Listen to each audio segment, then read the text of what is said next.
बढ़ेंगे आगे और बड़ी खबर आपको बता दें, केदारनाथ उपचुनाव में नामांकन का आज आखिरी दिन। कांग्रेस बीजेपी में उठ रहे हैं बगावत के सुर। तो निर्दलीय नामांकन कर सकते हैं 2 और उम्मीदवार।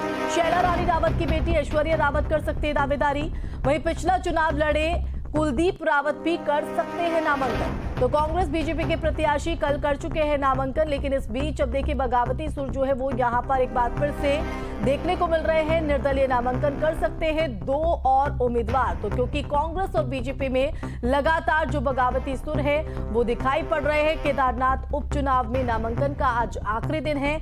ऐसे में ये उम्मीद जताई जा रही है कि निर्दलीय नामांकन 2 और उम्मीदवार कर सकते हैं, जिसमें शैला रानी रावत की बेटी ऐश्वर्या रावत का नाम सामने आ रहा है। इसके अलावा पिछला चुनाव लड़े कुलदीप रावत भी नामांकन कर सकते हैं, क्योंकि लगातार कांग्रेस और बीजेपी में जिस तरह से प्रत्याशियों को लेकर एक ही सीट पर कई कई दावेदारी देखी जा रही थी और जो अंतिम मुहर लगी बीजेपी की तरफ से वो आशा नोटियाल, तो वहीं कांग्रेस ने भी उम्मीदवार उतारा और अब इसके बाद माना जा रहा है कि 2 उम्मीदवार अब निर्दलीय तौर पर लड़ सकते हैं।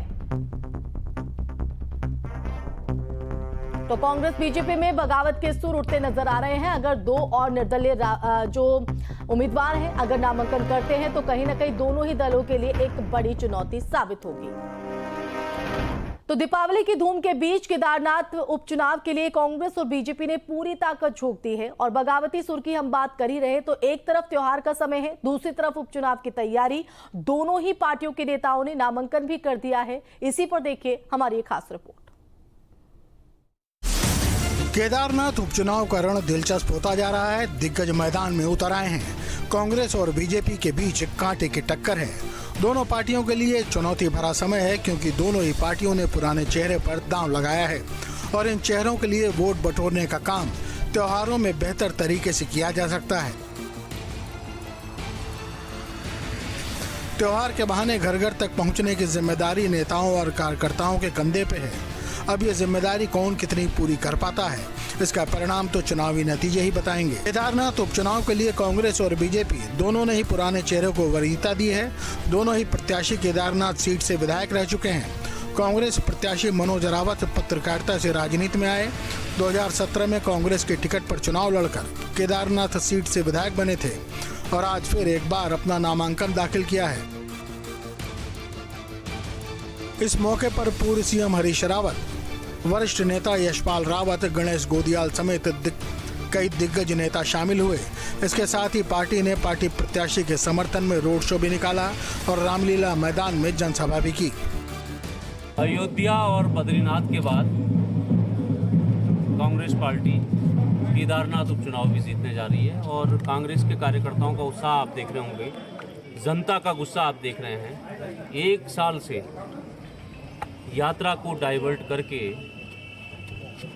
उत्तराखंड की सरकार ने सुनियोजित तरीके से केदारियों के हाथ की रोटी न केवल छीनी बल्कि हाथ पर लाठी चार्ज भी किया है। मनोज रुद्रप्रयाग के ही रहने वाले हैं। 2017 से 2022 तक केदारनाथ विधायक भी रहे। 2022 के चुनाव में उन्हें हार मिली। मनोज रावत भू कानून को लेकर भी जाने जाते हैं और वहीं बीजेपी नए चेहरे को आगे लाकर रिस्क उठाने के बजाय पुराने कार्यकर्ता पर ही भरोसा जता रही है। आशा नोटियाल, जिन्होंने आज फिर एक बार नामांकन दाखिल कर बीजेपी से अपनी दावेदारी पेश की है। बता दें कि आशा नोटियाल 2 बार केदारनाथ से विधायक रह चुकी हैं। बीजेपी के ही टिकट पर आशा नोटियाल वर्ष 2002-2007 में लगातार चुनाव जीती हैं। 2012 में भी बीजेपी ने इन पर भरोसा जताया था, लेकिन ये चुनाव हार गई थी। इस मौके पर सीएम पुष्कर सिंह धामी, सांसद अनिल बलूनी, पूर्व सीएम डॉक्टर रमेश पोखरियाल निशंक समेत कई सीनियर नेता मौजूद रहे और सीएम पुष्कर सिंह धामी ने आशा नोटियाल के समर्थन में जनसभा भी की।